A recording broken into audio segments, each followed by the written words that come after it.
Con tu libro de FP aprende a hacer finiquitos de forma rápida y sencilla. En toda relación laboral hay una línea temporal, que es lo que estás viendo y verás en este temario. Comienza con un autoanálisis, defines tu proyecto personal y profesional, encuentras una oferta de trabajo acorde a tu perfil, elaboras un currículum para esa oferta, te presentas a la entrevista de trabajo y la superas. Consigues así el trabajo deseado. Firmas un contrato laboral conforme al Estatuto de los Trabajadores y al convenio colectivo aplicable si lo hay. Conoces los detalles de tu puesto, tus funciones y tareas, el horario, el salario. Quizá puedas representar a tus compañeros ante la empresa. Probablemente trabajarás en equipo y quizá tengas que negociar en algún conflicto laboral. Trabajarás aplicando las medidas de prevención de riesgos laborales y sabrás actuar ante posibles emergencias. E incluso en algún momento podrías llegar a sufrir alguna contingencia y así recibir alguna de las prestaciones de la seguridad social, como por ejemplo tener un hijo, alguna baja laboral por enfermedad común, accidente laboral o no. Y un buen día las condiciones cambian y te presentan este documento, el finiquito. ¿Sabrías qué hacer? En este tema estamos viendo que tu contrato se puede modificar. Imagina que te cambian las funciones, las tareas que estás desempeñando, dentro o fuera del grupo, de forma temporal o definitiva. Te cambian de centro de trabajo, ya sea por un desplazamiento o traslado. Recuerda si es más o menos de un año en un periodo de 3. O la peor modificación, la sustancial, cuando cambian aspectos tan importantes como la jornada, el horario o el salario, entre otros. También el contrato en algún momento se puede suspender por algunas causas, las más habituales por causas objetivas, por una baja laboral, suspensión de empleo y sueldo por alguna falta disciplinaria, por hacer huelga, incluso por excedencia, ya sea la forzosa, por cuidado de familiares, de hijos menores de 3 años o la voluntaria, porque simplemente quieres dedicar un tiempo a viajar o a seguir formándote. Y también puede ocurrir que se extinga el contrato, porque lo decide la empresa por algún tipo de despido, lo decida el trabajador o por otras causas. Aquí es cuando aparece esta figura que conocemos como el finiquito. Debes saber qué es y qué contiene. El finiquito es una propuesta de liquidación de cantidades que debe la empresa cuando finaliza una relación laboral y tiene una doble finalidad. Recoge que ambas partes están de acuerdo en extinguir ese contrato y por otra parte la intención de saldar cuentas, desglosando así varios conceptos y cantidades que vamos a ver con un ejemplo práctico. 4 conceptos son los que se recogen en el finiquito. Los salarios que están pendientes de cobrar en ese último mes. Imagina, por ejemplo, alguien que haya sido despedido el día 16. En este caso, el salario pendiente corresponderá a esos 16 días. El segundo concepto son las pagas extra. Esa parte proporcional de la paga extra que está pendiente de cobrar por su devengo anual, semestral o mensual. El tercer concepto son los días de vacaciones pendientes de disfrutar. Recuerda que se generan unos 2 días y medio al mes.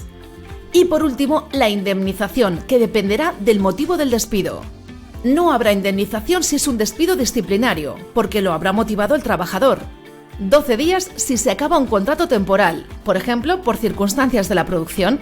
20 días, que es la más común si se trata de un traslado, un despido por causas objetivas, colectivo, por fuerza mayor, y también si la empresa que te ha contratado desaparece. En estos casos hay un máximo de 360 días.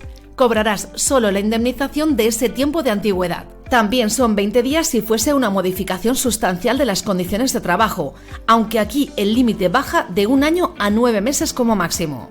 30 días en total, 1 mes de sueldo si fallece, se jubila o resulta incapacitado el empresario individual. Imagina que fuese un autónomo, por ejemplo. Y la mayor indemnización es cuando el despido ha sido calificado como improcedente. Vamos, que no había motivos para el despido, o porque ha sido un incumplimiento grave por parte de la empresa. En este caso son 33 días de salario por año trabajado con un máximo de 2 años.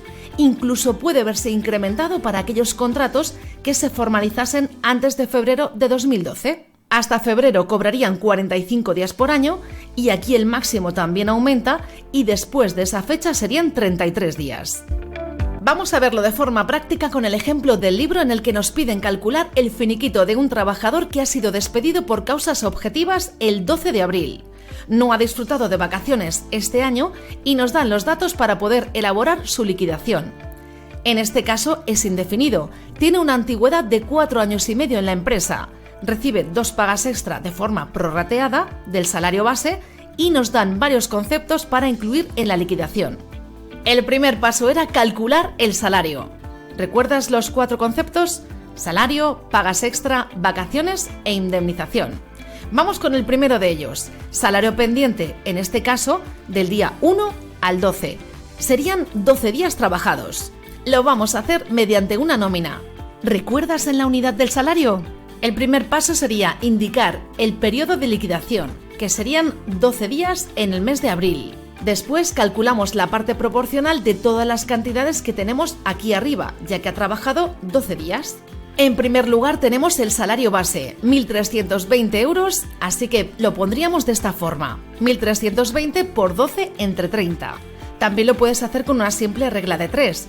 Si a 30 días le corresponden 1.320, a 12 días le corresponden X.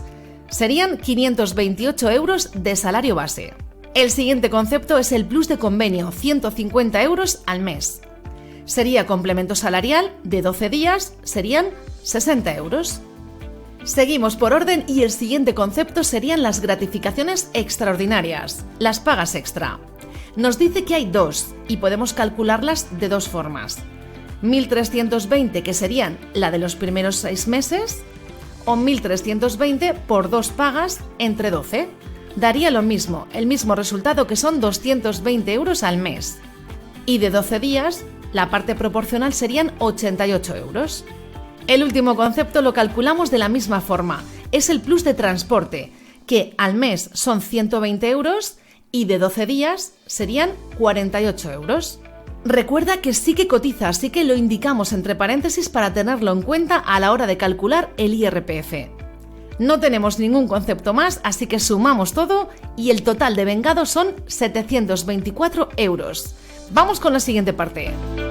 Estos son los datos que acabamos de calcular, vamos con la parte de las deducciones y recuerda que empezábamos por la parte de abajo. Para calcular la primera base de contingencias comunes se hacía el salario base más complementos salariales y no salariales que cotizasen. Vamos a la nómina y el salario base serían 528, lo indicamos abajo. En complementos salariales tenemos solamente el plus de convenio, que son 60 euros. Lo indicamos porque sí que cotiza. Recuerda que en esta primera línea las pagas extra no se incluían, sino que se incluían en la segunda. Así que las indicamos y los complementos no salariales que cotizan, pues solamente tenemos uno, plus de transporte. Lo añadimos y sumamos todo.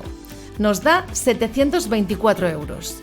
Comprobamos, sí que está entre esos topes mínimos y máximos conforme a su grupo, así que lo indicamos abajo y arriba y aplicamos el porcentaje 4,7 más el MEI que pagaría el trabajador. La siguiente base que tenemos que calcular es la de contingencias profesionales. En este caso, al no haber horas extra, es muy sencillo, las dos bases coinciden, así que las indicamos abajo y arriba y aplicamos los porcentajes. Al estar indefinido, por desempleo 1,55, por formación profesional 0,1 y la siguiente base sería la del IRPF. En este caso sería el total de vengado, que eran 724 euros. Al tributar todo sería ese mismo importe, al 15%. Multiplicamos las bases por los porcentajes y tenemos las deducciones de la Seguridad Social y de Hacienda, que si las restamos al total de vengado ya tenemos su sueldo de esos 12 días de abril. Serían casi 570 euros.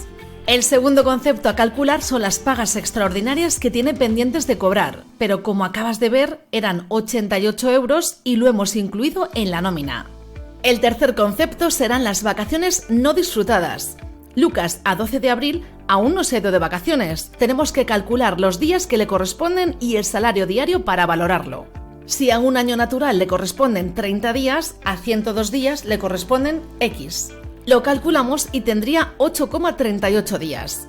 Calculamos cuánto cobra al día para pagarlo. El ejercicio nos da varios conceptos: el salario base, plus de convenio, las dos pagas extra y el plus de transporte. Pero cuidado, si Lucas está de vacaciones no va a trabajar, con lo cual no se genera ese plus de transporte. La empresa no lo va a tener que indemnizar por un gasto que no va a tener. Así que el plus de transporte no se cuenta. El salario mensual sería el salario base más el plus de convenio más la parte proporcional de las pagas. Lo dividimos entre 30 días y es un salario diario de 56,33 euros al día. Ahora sí podremos calcular el salario bruto de esos días de vacaciones pendientes. Multiplicamos y serían 472,05 euros. Al ser bruto tendríamos que descontar los mismos conceptos que en la nómina: la seguridad social y el IRPF, que en total serían algo más de 100 euros. Y lo descontamos al salario bruto. Y nos daría una cantidad neta total de algo más de 370 euros. Ya tenemos otra de las cantidades a incluir en el finiquito. Solo nos faltaría la cuarta, que es la indemnización. El despido de Lucas era por causas objetivas, así que le corresponde una indemnización de 20 días por año trabajado, con un máximo de un año. Pero ojo, no se incluyen esos complementos no salariales o extrasalariales, como era el caso del plus de transporte que Lucas venía recibiendo. No se tendrá en cuenta, y también que las indemnizaciones no cotizan hasta unos límites. Vamos de esta forma a calcular la indemnización. Serían esos 20 días por el salario diario por la antigüedad. El salario diario, que aunque lo hemos calculado antes, ahora debemos calcularlo de forma más precisa tomando como referencia el salario anual. ¿Cuánto cobra al año? El salario base por 12 meses, el plus de convenio, que también lo recibe todo el año, así que sería por 12, y las pagas extra, que tiene 2 al año. Atentos porque hay convenios colectivos que establecen 3 al año. Sumamos todo y lo dividimos entre 365 días que tiene el año y nos da un salario diario de 55,56 euros al día. Recuerda que hay un límite de 360 días. Vamos a calcular si la indemnización que le corresponde a Lucas está dentro de ese límite. Tenía 4 años y medio de antigüedad. 20 días por esos 4 años y medio son 90 días.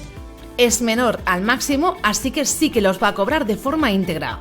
Por lo tanto, la indemnización se calcula los 20 días por el salario diario que acabamos de calcular por los 4 años y medio.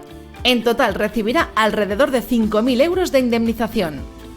Recapitulamos y hacemos un resumen de todos los conceptos y cantidades que hemos visto hasta el momento. El salario, que lo incluimos en la nómina junto con las pagas. Las vacaciones pendientes. Y por último, la indemnización.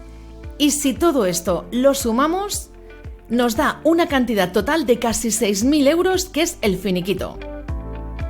Un ejemplo de finiquito podría ser este documento de liquidación y finiquito en el que aparecen los datos de la empresa, los datos del trabajador, esos 4 conceptos que acabamos de calcular: salario, pagas extra, vacaciones e indemnización. Podría venir de esta forma, o también las empresas incluyen estos 2 primeros conceptos en la nómina, las vacaciones en una nómina complementaria y la indemnización la incluyen en la carta de despido, en la que además de notificar la causa del despido, comunican la fecha y la puesta a disposición de esa indemnización y su cuantía. También, por último, cuando al trabajador, en este caso Lucas, le entreguen este documento, firmará en esta parte de aquí abajo, la empresa firmará también, y si hubiese representante de los trabajadores también podría firmar. ¿Y si no estás de acuerdo con la cantidad que te liquidan? Lo normal es firmarlo, recoger el dinero o recibirlo mediante transferencia bancaria, y si no estás de acuerdo puedes indicar no conforme junto a la firma, y así te reservas el derecho a poder revisarlo posteriormente. Y por último, junto al finiquito recibes también otro documento, que es este. El certificado de empresa acredita tu situación legal de desempleo y las razones que lo justifican. Todas las empresas están obligadas a realizarlo cuando acaba la relación laboral. De no hacerlo, sería una infracción grave y pueden ser sancionadas hasta con 7.500 euros. Lo habitual es que las empresas en los 10 días siguientes lo envíen de forma telemática al SEPE y el trabajador lo consulte con certificado o similar. Si la empresa no lo comunica, el trabajador puede solicitar igualmente la prestación y el SEPE pedirá a la empresa que lo aporte. Recuerda que es imprescindible para poder cobrar el paro y además tienes 15 días hábiles para solicitarlo. En él aparecen los datos de la empresa, los del trabajador y las últimas 6 bases de cotización de los últimos 180 días, que en función de cómo sean estas bases va a depender lo que se va a cobrar durante la prestación por desempleo. Aunque esto lo verás más detenidamente en la unidad de la Seguridad Social. Ahora no lo dudes y a practicar.